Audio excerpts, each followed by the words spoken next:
Hi everyone.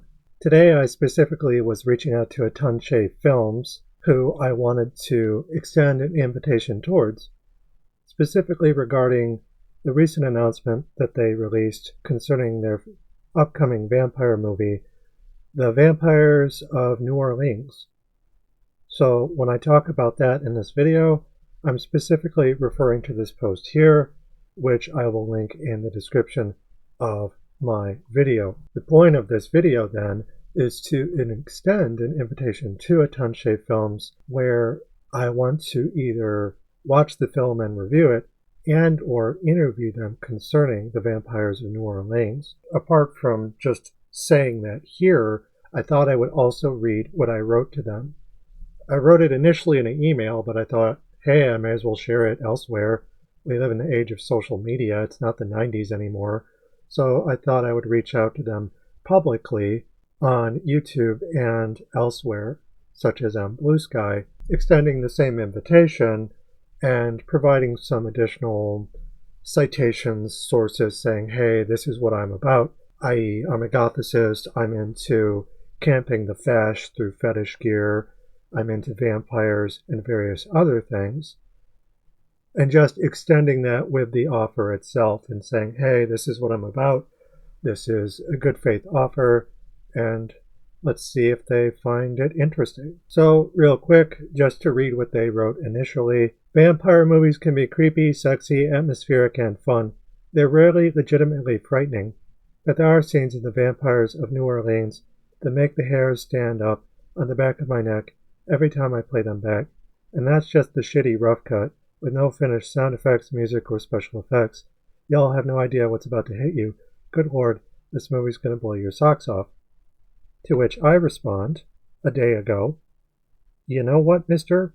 I'll take you up on that. When it releases, I'll review it and add the review to my work on critiquing capital state vampirism. However, I decided to follow it up with our aforementioned invitation, where I explain why I'm interested. Atun Shei Films, I sent you this email, but figured I'd send it here as well. Ari, regarding your upcoming vampire film, The Vampires of New Orleans. My name is Persephone Waard, and I'm a Gothic academic, author, and critic, trans sex worker, and activist who specializes more recently in vampire poetics, i.e., as metaphor for state predation made abjection, re. state vampirism. I wanted to ask if there's a place to watch your upcoming vampire film, The Vampires of New Orleans, meaning either in part or in full, as I value the work you do greatly. This includes your work on animal rights, anti-racism, and indigenous struggles, but also Gothic as a whole.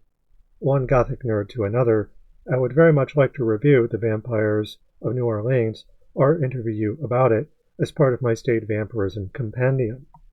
For context, I recently saw you announce your upcoming vampire flick, and it piqued my interest. R.E. You, vampire movies can be creepy, sexy, atmospheric, and fun. They're rarely legitimately frightening. You all have no idea what's about to hit you. Good lord, this movie's gonna blow your socks off. Me, you know what, mister? I'll take you up on that.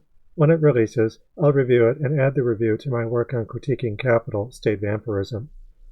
In other words, vampires equal undead, and the undead are a metaphor for capital, specifically its feeding through trauma mid-abjection from Julia Kristeva, 1980.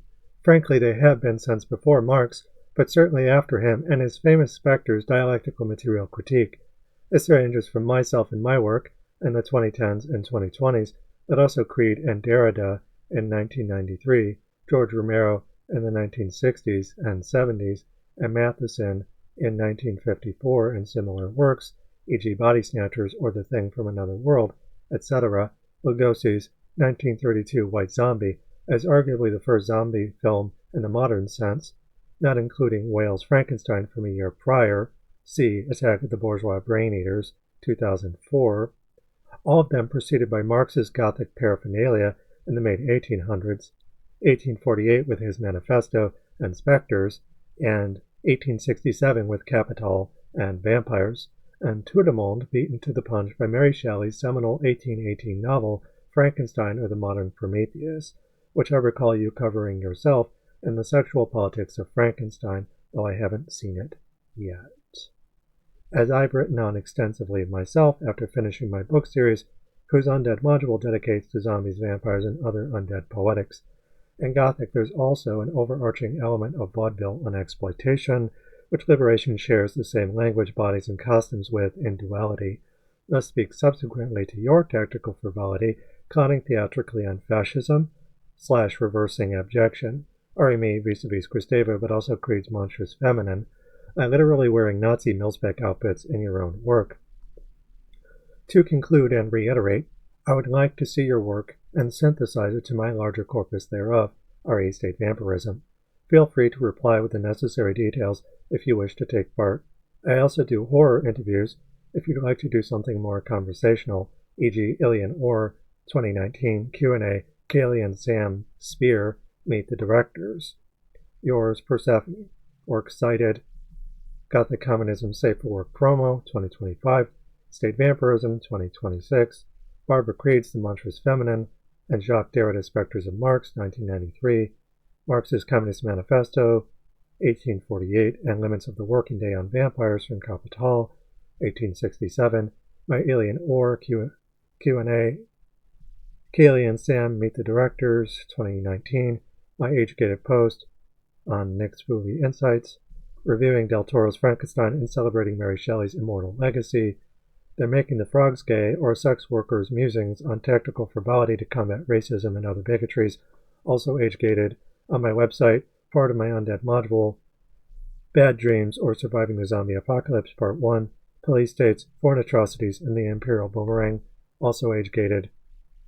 Also age-gated, on my website, part of Volume 3, Praxis, Reversing Abjection, Describing Sexuality versus Prescribing Sexual Modesty, featuring Alien, one of my muses, Mercedes the Muse, in Fetish Gear, see images.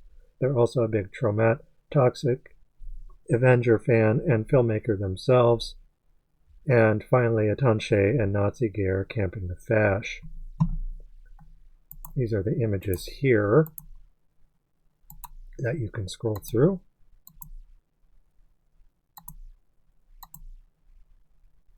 Also, to access alt text for the visual aids, refer to this Skeet thread. This is the same invitation, just tagging Atun Shei. Andrew Rykich, creator of Atun Shei Films, director of The Sudbury Devil, and soon to release, from what I understand, The Vampires of New Orleans. I'm reaching out on Bsky, extending the same invitation, but also providing some images that have alt text. A nice function of Bsky that YouTube doesn't have is you can add alt text to the images that you share. So I share these from the original post, and also concerning state vampirism. This piece, essay or otherwise, is part of a larger series on state vampirism.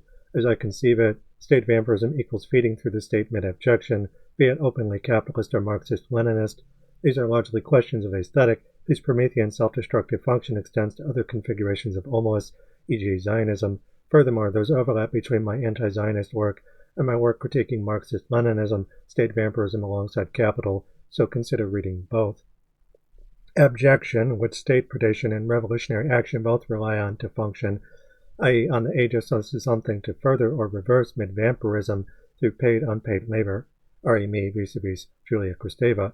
To that abjection, us versus them, alienation, and fetishization is one of four main Gothic theories my book series utilizes, the other three being hauntology, retrofuture, cryptonomy, show-hide, and chronotopes, time-space, alongside smaller theories, e.g. Gerald Hogel's Ghost of the Counterfeit, see Raising Awareness, footnote number 1, and Barbara Creed's Monstrous Feminine, Gorgons and Amazonamachia, as I study it. As a queer sex worker and academic, I dialectically materially prioritize abjection and vampirism through unpaid labor, chiefly sex work as exploited by Cartesian dualism and its harmful maximalist binaries under capitalist realism, treating nature as monstrous feminine, re nature as food. But mention the other theories too. Access four main Gothic theories, the 4Gs, in paratextual documents for their longer definitions. In essence, capital, the state, rape by design, which unpaid labor prevents by breaking capitalist realism mid-abjection, i.e. reversing abjection during Ludo-Gothic BDSM, rape play, when having the whore's revenge, which state vampirism explores at length. To break the profit and productivity motive, by making a world for which it and rape are no longer possible using these methods, i.e., by using the same demonic and slutty language Capital does, but at cross purposes. Source: Rape Reprise.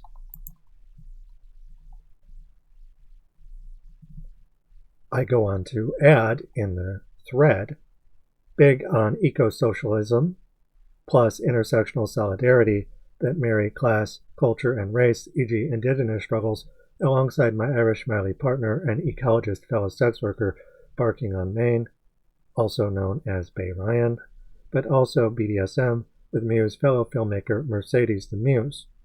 And I give a link to their page on Trauma Films. Here's an image of me holding a frog in Florida.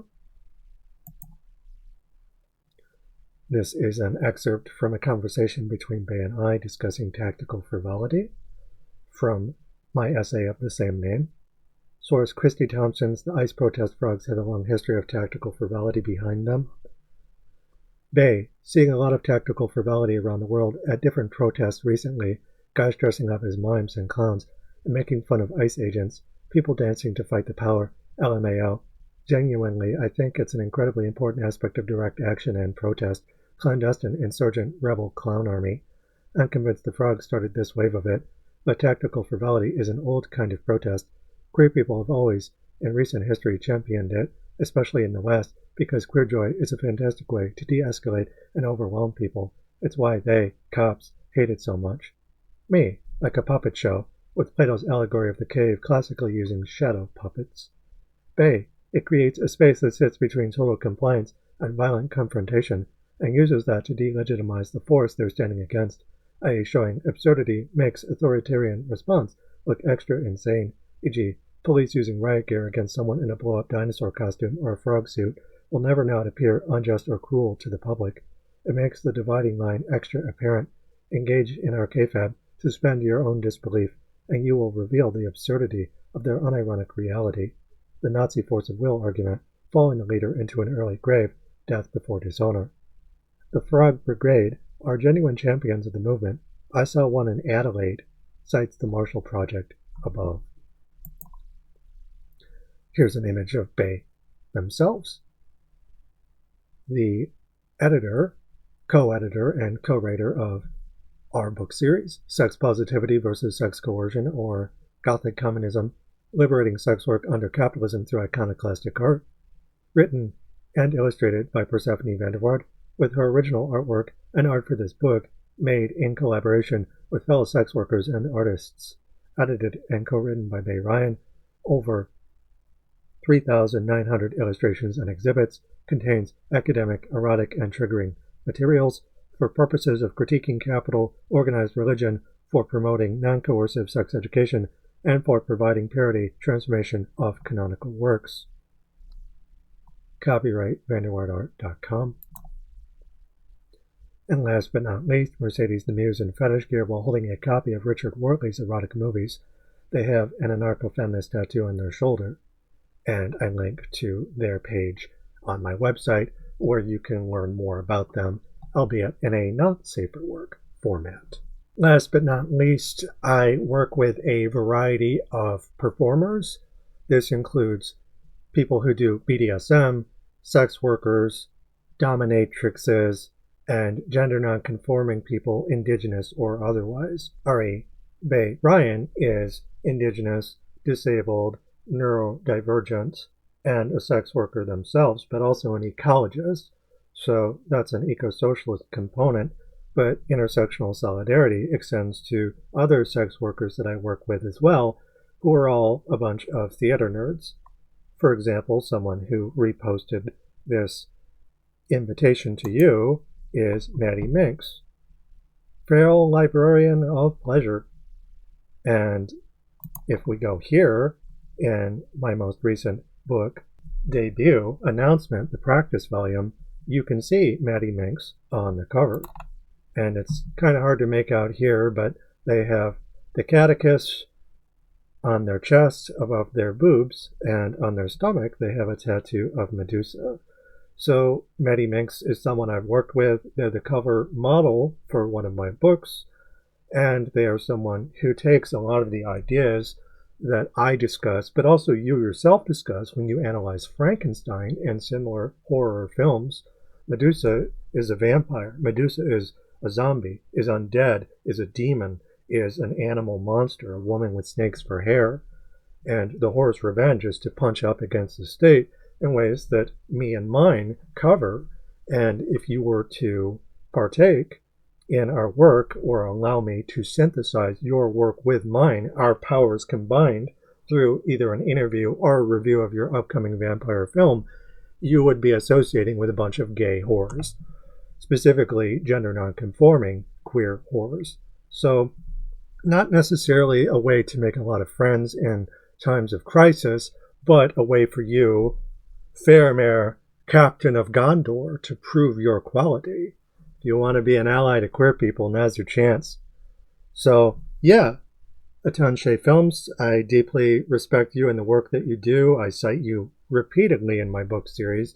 You have been a huge inspiration to me in regards to the work that you do on the Lost Cause myth, on understanding Civil War media more broadly in a way that can criticize and hopefully decolonize the medium while making us aware of bad actors inside it, e.g. gods and generals, but also a wide variety of things that you talk about in your Checkmate Lincolnites series, which I really appreciate, but also your work on Frankenstein and your work on vampires. I had meant to respond to your Frankenstein video essay, but I just didn't get around to it because I was writing my State Vampirism essay series at the time, which culminated in this book volume on my blog, on my website, as a part of my Sex Positivity series.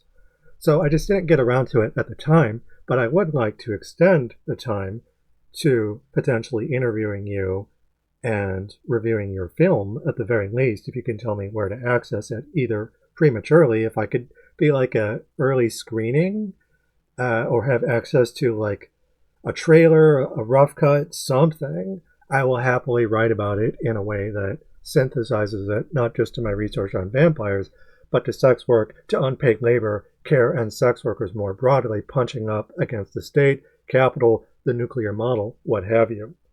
Let me know, babe. My door's always open, and until then, I hope to hear from you.